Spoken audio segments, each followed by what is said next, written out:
To answer this, we are joined now by one of Israel's best-known investors, Erel Margalit. Thank you for joining us, Erel.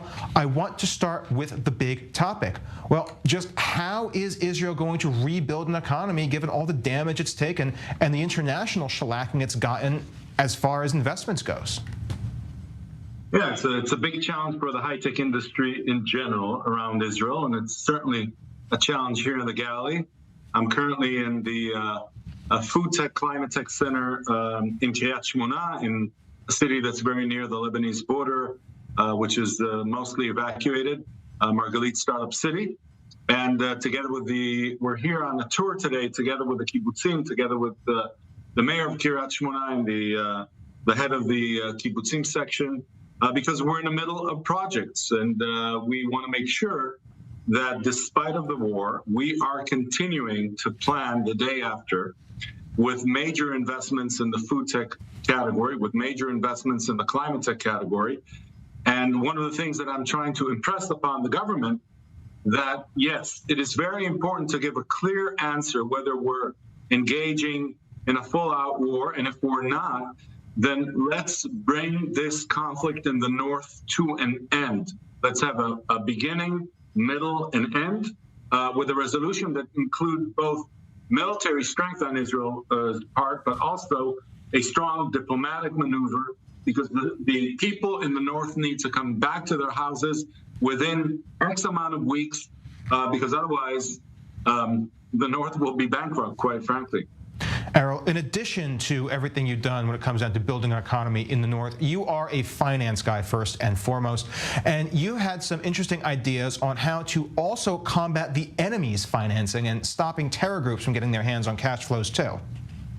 Yeah, one of the leading companies that actually originated in Jerusalem, Terrorism, is actually a company which is identifying drug trafficking, money laundering, but also terror financing. And one of the things that we're impressing upon both Israel, but also the U.S.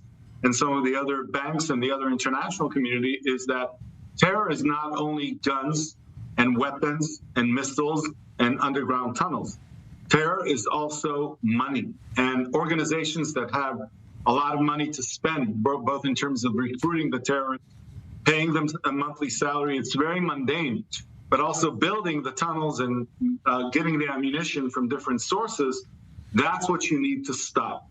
The battle needs to be on the ground with the military, but also a sophisticated battle to stop the financing of terror organization, whether it's Hamas, whether it's Hezbollah, or whether it's even Iran itself, which is standing behind these proxy military states in Gaza and unfortunately Lebanon as well. And we're going to continue that just a little bit, because you've also had some thoughts on the day after the war, what rebuilding is going to look like, and can you even build an economy in Gaza that gives them something to lose while also not letting them build up a military stockpile again? Well, let's talk about Gaza, but let's primarily talk about the Galilee, which I'm here for, and I'm meeting so many of the people who are leaders in the Galilee today, and I'm getting quite a bit of inspiration from them, and I want to talk about them. But with respect to Gaza, the idea is that in conjunction with the military force that's being operated, Israel needs a diplomatic strategy with the leading Arab states that we have strong cooperation with economically, whether it's Egypt, whether it's the UAE, whether it's Saudi Arabia, or whether it's Bahrain. Israel needs to help at the second stage or the day after being built together with the Palestinian Authority. I don't think that we need to play games. There's not another organization among the Palestinians that is used to taking responsibility and cooperating on a security level with Israel, but the Palestinian Authority. So even though they're not perfect, and somebody may want to bring new people and new ideas and want to watch the corruption, and you don't want corruption to happen there, they are the organization that can stand with international support in order to start building a process for the day after. And Israel needs to be involved, because the day after is also that administration that you put in Gaza. Erel, I'm going to have to interrupt you right now because we are about to go on a break, but let's definitely continue this discussion as soon as we come back. So bear with me for about 3 minutes. That's the length of our break. As soon as we get back, this discussion and so much more.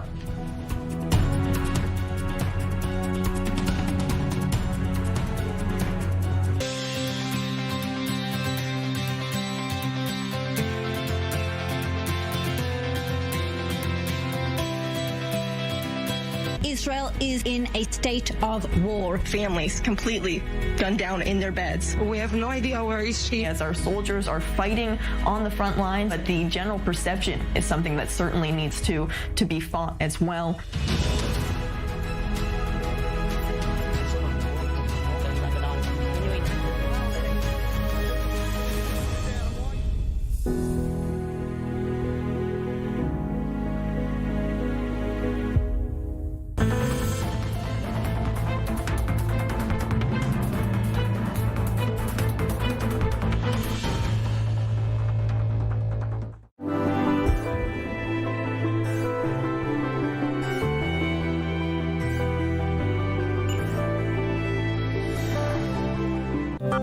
Esta semana en News 24, Israel bajo ataque.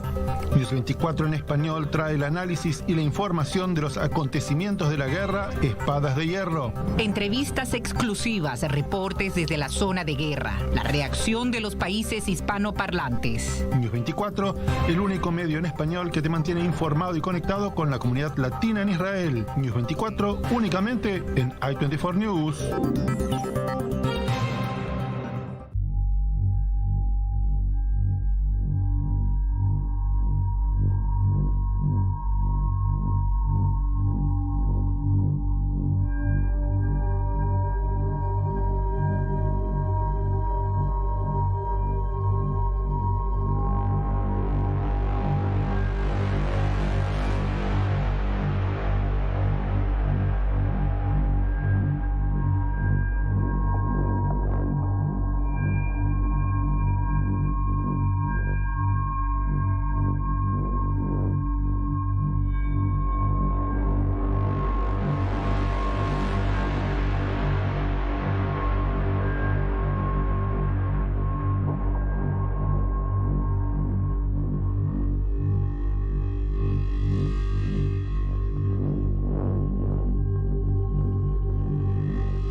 Thank you all for staying with us. When we left off, we were in the middle of a discussion with Erel Margalit, one of Israel's biggest investors, as well as a former member of parliament, discussing the role of the Arab world and Israel's security partners in the region in building a lasting peace in Gaza in the aftermath of this war and helping to manage this crisis in general.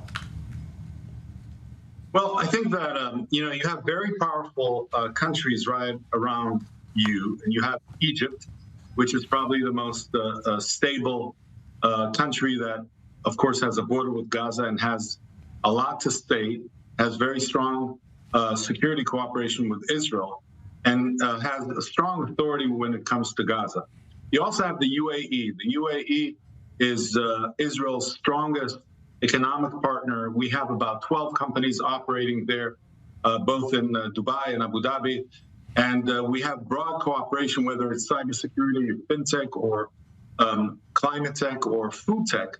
And I think that the UAE, one of the advantages that you have with a country like that is that they're very, very innovative in the way that they want to support things economically, and they tie between economy and politics. And the thing is that having a moderate organization in Gaza that builds the schools, the hospitals, the places of prayer, everything that you need to build for the citizens and not as a cover for underground military activity is going to be something that the people of Gaza deserve and Israel deserves as a neighbor of Gaza.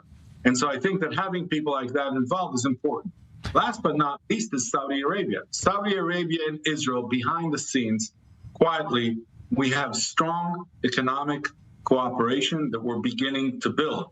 We see the Saudis as one of the main countries in the region that's leading the region to a region that is looking for prosperity, looking for innovation, looking for blooming the desert and looking for initiating large projects. That's exactly what Israel has in mind.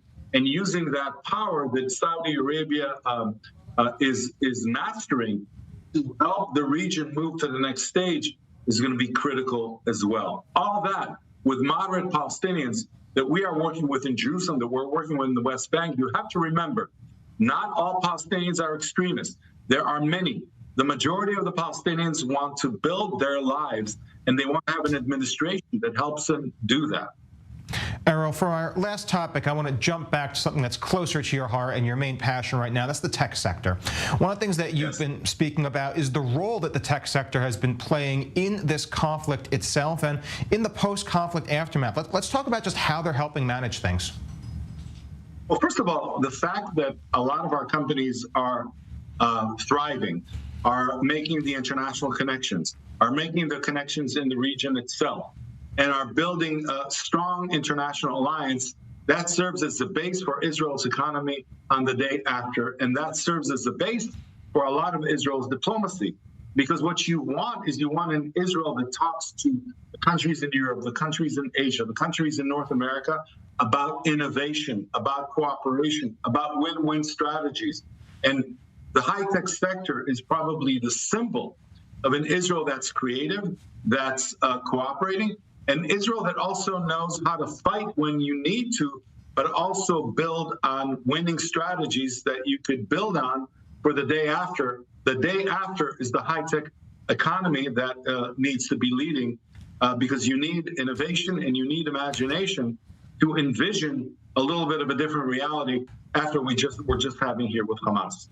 Well, Erel, thank you very much for helping present a vision for the day after and maybe some hope on the horizon after a few months of nightmares.